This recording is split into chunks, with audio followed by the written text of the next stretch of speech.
తాకట్లో ఉన్న మీ బంగారాన్ని విడిపించి ఆ రోజు ఆన్లైన్ రేటుకి కొంటాం. Sharma gold company. నమస్కారం అండి, సుమన్ టీవీకి స్వాగతం. నేను గీతాంజలి. ప్రస్తుతం మనతో పాటు ఉన్నారు జ్యోతిష్య రత్న, జ్యోతిష్య చక్ర వైభవ నిపుణ డాక్టర్ రాళ్లపల్లి రవికుమార్ గురువు గారు. వీరితో మాట్లాడి ఏప్రిల్ మాసంలో ద్వాదశ రాశుల వారి జాతక ఫలితాలు ఏ విధంగా ఉన్నాయి, మెరుగైన ఫలితాల కోసం మనం ఎలాంటి పరిహారాలు చేసుకోవాలో గురుగారి మాటల్లో విని తెలుసుకుందాం. గురుగారు నమస్కారం అండి. నమస్కారం అమ్మా. మొదటి ప్రశ్న, ఎలా ఉన్నారు? చాలా బాగున్నాను. చాలా ఎలా ఉన్నారు? నేను చాలా బాగున్నాను గురుగారు. మీ ఆశీర్వాదాలు ఎప్పుడు ఉంటాయి. దేవుడి ఆశీర్వాదాలు కూడా మీకు ఖచ్చితంగా చాలా సంతోషం అండి. ఈ పరిచయం ఇప్పటిది కాదు, వాస్తవానికి 2 ఏళ్ళు అయిపోయింది. కాకపోతే వీడియో 3 years అయిందండి సుమన్ టీవీలో నేను చెప్పడం స్టార్ట్ చేసి. సో ఫస్ట్ నా ఇంటర్వ్యూ గీతాంజలి గారితో స్టార్ట్ అయింది. మళ్ళీ ఒక ఏడాది చెప్పాను, తర్వాత మళ్ళీ గ్యాప్ వచ్చింది. మళ్ళీ ఇప్పటి నుంచి మళ్ళీ రాశి ఫలాల నుంచి మిగతా వాటి నుంచి కూడా మళ్ళీ గీతాంజలి గారితో మొదలవుతుంది. ఇక నుంచి ఇది మళ్ళీ ప్రారంభం. మళ్ళీ ఒక బ్రేక్ ఇచ్చుకొని మళ్ళీ స్టార్ట్ చేసినట్లుగా అనమాట. గురుగారు, ఇక ఏప్రిల్ ప్రతి మాసం ఖచ్చితంగా కోరిక ఉంటుందండి, తెలుసుకోవాలని జాగ్రత్త పడతారు.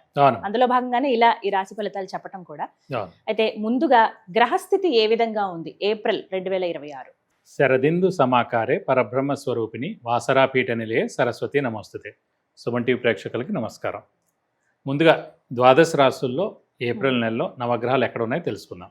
ముందుగా సూర్యుడు వచ్చేసి మనకి ఏప్రిల్ 15 to మే 15 ఫిక్స్డ్ అండి. సూర్యుడు మేషరాశిలో ఉంటాడు, ఉచ్చ స్థానంలో ఉంటాడు. సూర్యుడు అంటే తండ్రి కారకుడు, గవర్నమెంట్ కారకుడు, ఆరోగ్య కారకుడు. అలాగే ఎవరైనా ఉన్నారంటే సూర్యుడు ఏప్రిల్ 15 to మే 15 ఎవరు పుట్టినా కూడా రవి ఉచ్చలో ఉంటారు కాబట్టి వాళ్ళకి గవర్నమెంట్ జాబ్ రావడం కానీ, అయితే వాళ్ళ నాన్నగారు గవర్నమెంట్ జాబ్లో ఉండడం కానీ, లేదంటే గవర్నమెంట్ నుంచి హెల్ప్ పొందడం కానీ ఇవన్నీ కూడా ఉంటాయి అన్నమాట. సో ఈ నెల ఎవరు పుట్టినా కూడా ఆరోగ్యరీత్యా కూడా చాలా బాగుంటుంది. నెక్స్ట్ వచ్చేసి మనకి కుజుడు వచ్చేసి మనకి మీన రాశిలో ఉంటారు ఈ నెలలు కూడా. రాహు వచ్చేసి మనకి కుంభరాశిలో ఉన్నారు. అలాగే గురువు వచ్చి మనకి మిథున రాశిలో ఉన్నారు. శని వచ్చేసి మనకి మీన రాశిలో ఉన్నారు. బుధుడు మటుకు ఈ నెల అంతా కూడా నీచ స్థానంలో ఉంటాడండి. ఎందుకంటే 10/4/2026 నుంచి బుధుడు నీచ స్థానంలోకి వస్తున్నాడు మీన రాశిలోకి. సో బుధుడు మెయిన్గా వ్యాపార కారకుడు, అలాగే మిత్రులకి కారకుడు, అలాగే క్రియేటివిటీ, ఇంటెలిజెన్స్, లాజిక్ అవన్నిటి కారకుడు, స్పెక్యులేషన్ కారకుడు, ఇవన్నిటికి కారకత్వం అనమాట. సో అతను ఈ నెలలు నీచలో ఉంటారు కాబట్టి స్పెక్యులేషన్స్ అలాంటివన్నిటి కొంచెం జాగ్రత్తగా ఉండాలి. ఎందుకంటే స్పెక్యులేషన్ జోలికి వెళ్ళినా చాలా ప్రాబ్లం అవుతుంది, ఏ రాశి వాళ్ళైనా సరే. బుధుడు మెయిన్ కారకుడే మనకి ఇది కాబట్టి అతను నీచలో ఉంటాడు కాబట్టి ఈ నెలలు కొంచెం జాగ్రత్త. చూడండి, ఫర్ ఎగ్జాంపుల్ స్టాక్ ఎక్స్చేంజ్ చూడండి, యుద్ధ వాతావరణం ఏదైనా ఉన్నాయండి, అనవసరంగా దాని యొక్క ఇంపాక్ట్ నడుస్తున్నాను. సో 10 ఏప్రిల్ నుంచి వచ్చినప్పుడు ఇంకో 20 రోజుల పాటు ఇంకా అంటే ఏప్రిల్ నెల అంతా కూడా స్టాక్ ఎక్స్చేంజ్ పడిపోవడం అని, ఈ గోల్డ్ ధర పెరగడం లేదా తగ్గడం, మళ్ళీ సిల్వర్ ధర పెరగడం లేదా తగ్గడం, అనిశ్చితి అనేది ఉంటుంది స్టాక్ ఎక్స్చేంజ్లో. ఫైనాన్షియల్గా అన్నీ కూడా అనిశ్చితి ఉంటుందని చెప్పుకోవచ్చు. నెక్స్ట్ వచ్చేసి మనకి కేతు వచ్చేసి సింహరాశిలో ఉన్నారు. శుక్రుడు వచ్చేసి మనకి 19/4/2026 నుంచి వృషభ రాశి అంటే ఓన్ రాశి అనమాట, వృషభ రాశి, ఆ రాశిలోకి ప్రవేశిస్తాడు. ఈ నెలలు కూడా అక్కడే ఉంటాడు. ఇవి ద్వాదశ రాశుల్లో నవగ్రహాలు ఈ ఏప్రిల్ నెలలో ఈ స్థానాల్లో ఉంటాయండి. గురుగారు, ఏప్రిల్ మాసంలో కన్యా రాశి వారి జాతక ఫలితాలు ఏ విధంగా ఉన్నాయో తెలియజేస్తారా? కన్యా రాశి అనగానే మనకి ఉత్తర 2-3-4 పాదాలు, హస్త 1-2-3-4 పాదాలు, చిత్త 1-2 పాదాలు, ఈ నక్షత్రాల సమూహం అంతా మనకి కన్యా రాశిలోకి వస్తుంది. హస్త నక్షత్రం వినాయకుడిదండి. ఇందాక చెప్పుకున్నాం, తెలివితేటలు, జ్ఞాపకశక్తి, క్రియేటివిటీ, ఇంటెలిజెన్స్ ఇవన్నిటికి కారకుడు. విద్యకి ఇవన్నీ కూడా కారకుడు, జ్ఞానాన్ని కూడా కొంచెం కారకుడు, అంతా వినాయకుడు అంటారు. ఫస్ట్ వినాయకుడు పూజ చేయిందే ఇచ్చారు. సో కన్యా రాశికి మళ్ళీ అధిపతి బుధుడు అయ్యాడు, గుర్తుపెట్టుకోండి. సో బుధుడు అనగానే మనం గ్రీన్ కలర్ అనుకున్నాం, గ్రీన్ కలర్ అనగానే నేచర్ అనుకున్నాం. సో నేచర్లో మమైకం అయిపోతారని చెప్పాను. మెయిన్ ఏంటంటే అన్ని గ్రహాలకి ఉచ్చస్థానం అనేది వేరే ఉంటుందండి. స్వస్థానం వేరే ఉంటుంది, ఉచ్చస్థానం వేరే అంతే కదా. ఒక్క బుధుడు మటుకు స్వస్థానం ప్లస్ వచ్చే ఒకటే రాశి అనమాట, కన్యా రాశి. అతను అది పెట్టుకున్నాడు అనమాట. అంటే నేనే ఇంకా అన్ని అనమాట. అందుకే ఇంకా కన్యా రాశి వారికి ఇంకా డిఎన్ఏ అనుకోండి, అన్నీ అనుకోండి, వాళ్ళకి by birth Loukyam, creativity, intelligence, logic, అన్ని, జ్ఞాపశక్తి, తెలివితేటలు అన్నీ కూడా ఎక్కువ. అలాగే స్నేహితులు ఎక్కువగా ఉండడం, ఎందుకంటే బుధుడు స్నేహితులకు కారకుడు. సో ఫ్రెండ్స్ ఎక్కువ, ఫ్రెండ్స్ నుంచి హెల్ప్ ఉంటుంది. అదే బుధుడు మళ్ళీ వ్యాపార కారకుడు, వ్యాపారం కుశలత, వ్యాపారంలో లౌక్యం. సో ఎవరికి క్రెడిట్ ఇవ్వాలి, ఎవరికి ఇవ్వద్దు, ఎలా మాట్లాడాలి, ఎలా లోన్ సంపాదించాలి, ఎలా అప్పులు తీర్చాలి, అవన్నీ కూడా వాళ్ళకి బాగా వస్తాయి. సో ఇందాక చెప్పుకున్నప్పుడు ఇలాగే మామూలుగా రాశుల గురించి చెప్పుకుంటే, మేషరాశి వాళ్ళకేమో శివుడు, ఆంజనేయ స్వామి ఎక్కువ ఇష్టం అండి. వృషభ రాశి వారికి ఏమో వినాయకుడు, వెంకటేశ్వర స్వామి, దత్తాత్రేయ స్వామి అండి. మిథున రాశి వారికి ఏమో అమ్మవారు, శివుడు అండి.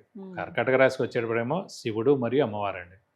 సింహరాశి వారికి వచ్చేటప్పుడేమో దత్తాత్రేయ స్వామి, వినాయకుడు మరియు వెంకటేశ్వర స్వామి. కన్యా రాశి రాగానే మనకి హనుమంతుడు, మెయిన్గా హనుమంతుడు, అమ్మవారు. సో ఈ కన్యా రాశి వారికి ఇలా ఇంత బాగుంది. మెయిన్గా వీరికి గురువు మనకి దశమ స్థానంలో చాలా బాగున్నాడు. అలాగే రాహు కేతులు 6, 12 స్థానంలో చాలా బాగున్నారు.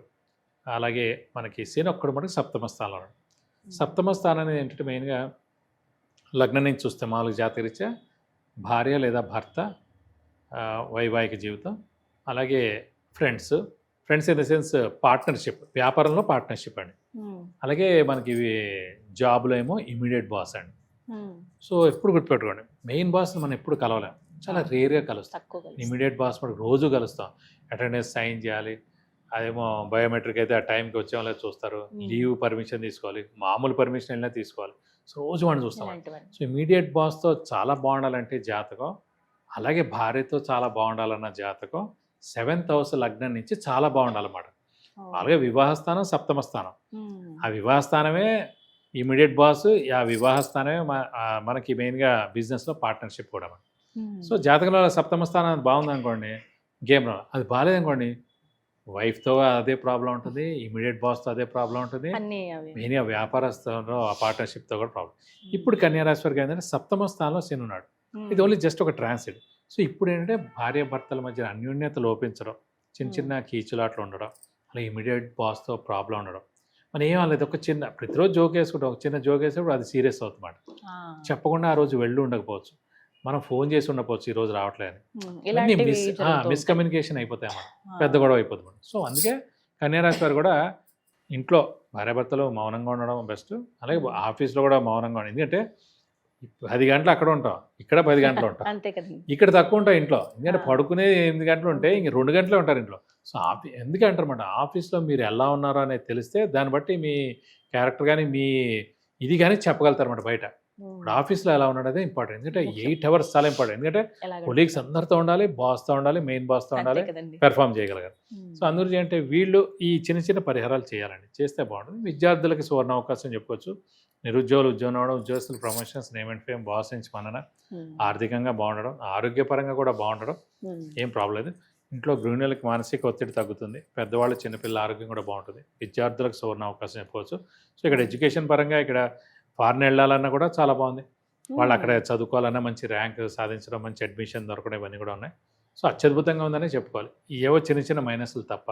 మరి వీరు అంటే ఉద్యోగస్తులకు కావచ్చు, వ్యాపారం చేసే వాళ్ళకి ఎలా ఉంటుందండి? ఉద్యోగస్తులు కూడా చాలా బాగుంది. ఎందుకంటే శని ఉద్యోగకారకుడు, ప్లస్ దశమ స్థానం అనేది ఉద్యోగ స్థానం అండి. సో దశమ స్థానంలోనే గురువు ఉన్నాడు అన్నమాట. సో గురువు దశమంలో ఉన్నాడు కాబట్టి ఖచ్చితంగా ఉద్యోగస్తులకు చాలా బాగుంటుంది చెప్పవచ్చు.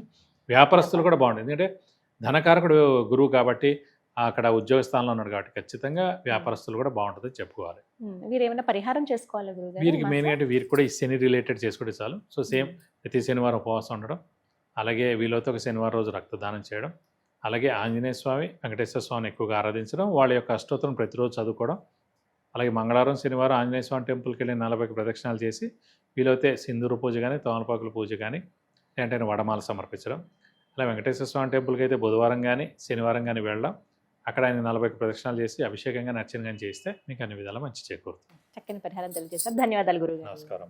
విన్నారు కదండి ద్వాదశ రాశుల జాతక ఫలితాలు. అలాగే మీరు పర్సనల్గా గురుగారితో మాట్లాడాలన్న అపాయింట్మెంట్ తీసుకొచ్చండి. అది ఏ రకమైనటువంటి సమస్య అయినా కావచ్చు, విద్య, ఉద్యోగం, వ్యాపారం, సంతానం విషయంలో కొంతమంది వివాహ యోగం ఉందా లేదా అని తెలుసుకోవడానికి కావచ్చు, ఒకవేళ యోగం కలగాలంటే ఏం చేయాలని, విదేశీ యానాల కోసం కొంతమంది ప్రయత్నిస్తూ ఉంటారు, గృహం కోసం చూస్తారు, ఆరోగ్యపరంగా కావచ్చు, వ్యాపార పరంగా కావచ్చు. ఇలా మీకు ఏవైనా సందేహాలు ఉన్నట్లయితే గురువుగారిని సంప్రదించవచ్చండి. స్క్రీన్ పైన నెంబర్ స్క్రోల్ అవుతుంది కదా, మీరు వాట్సాప్ కాల్ చేయొచ్చు, అలాగే మెసేజ్ అయినా పెట్టండి ముందుగా. మీరు ఆ తర్వాత అపాయింట్మెంట్ తీసుకుని గురువుగారిని కలవచ్చండి. ఎంతోమందికి జాతకంలో పరిహారాలు తెలియజేసి వారి ఉన్నతికి చాలా ప్రోత్సాహం అందించారు గురువుగారు. మరి మీరు కూడా ఈ విధంగా తెలుసుకోవాలనుకుంటే స్క్రీన్ మీద కనపడుతున్న నెంబర్స్కి కాల్ చేయండి. నమస్కారం.